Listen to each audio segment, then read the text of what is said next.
have to be prepared for the next war, which will be probably against Turkey and Egypt. We don't think geostrategically. Forget about Jolani. Forget about Donald. This year is America's 250th anniversary. Nice celebration. But the way it's looking, with all these earthquakes and weird storms and a lot of rivers are being dried off, right? It's not looking too good.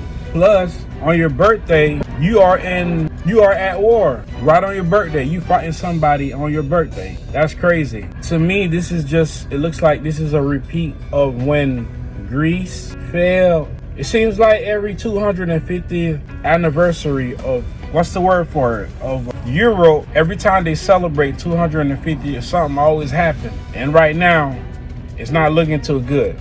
You guys are dead. You guys are at war. Right on. You could either keep your eyes closed and ignore what's happening in the world, ignore what's happening in the United States. Utah is burning. We got massive flooding happening in the United States. We have earthquakes that are happening around the world. People's lives are getting destroyed. People are being evacuated from their homes that they will never, ever, ever be able to return to. You think just speaking about it and saying it's going to get bad is bringing it into existence? No, it's happening. It don't need no help from me. It don't need no help from you.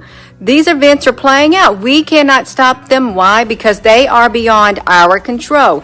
If you want to keep yourself in the dark and just dismiss everything, you go right ahead.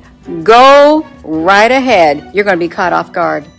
That's it with the ceasefire, right? It's looking bad. It's really looking bad. You guys trying to bring the world back to the 1950s, back to slavery. You guys are revolving back to an old mindset, very old mindset that did not work in the ancient world. Greece failed for that, right? But for some reason, I don't know, you guys were supposed to learn from the same mistake, but you're doing it again. So it's not really much to say, just watch you guys bring your own self and demise. You guys love war. You guys love to be in other people's land. When you take over something, you call it conquered. I don't know what that means, but to me, the word is theft. It's stealing. It's not conquering. So, I don't know. I have no idea, but all I know...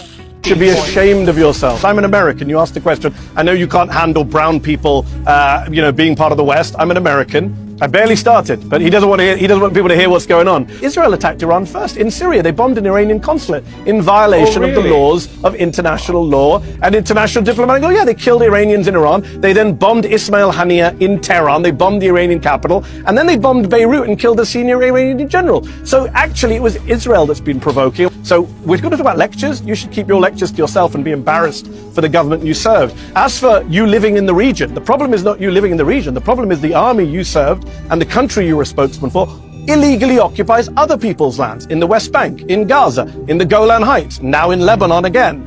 You are the country that is illegally occupying other people's lands. It's not about you living in your homes, it's about you taking other people's homes. It's about Israel now aiming to annex Gaza, according to Haaretz this week, that Netanyahu no longer has any interest in saving the hostages, as he never did, and is eyeing annexation of Gaza, to quote the Israeli newspaper Haaretz. I'm not sure how Jonathan still comes on these shows and defends that kind of barbarism and open war crimes. I'm not sure how Jonathan sleeps at night watching people burned to death thanks to the military that he served and is now being investigated both at the International Court of Justice and the International Criminal Court. That is what you stand for. You serve the IDF, the Israeli military, which, as I say, is being investigated at the ICJ and the ICC. You serve a military that has been credibly accused by the United Nations just last week by Israeli media, which showed videos of mass...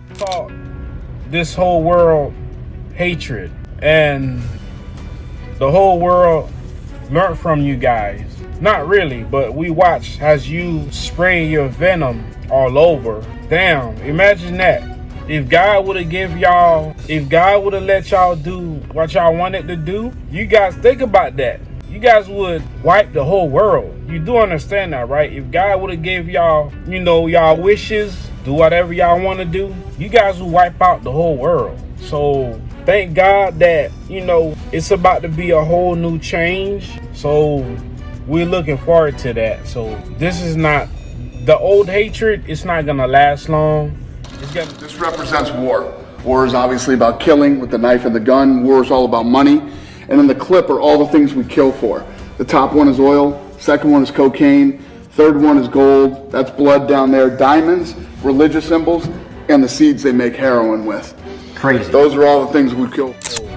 You guys think you're winning, but no, not really. What you guys did was you doomed your future.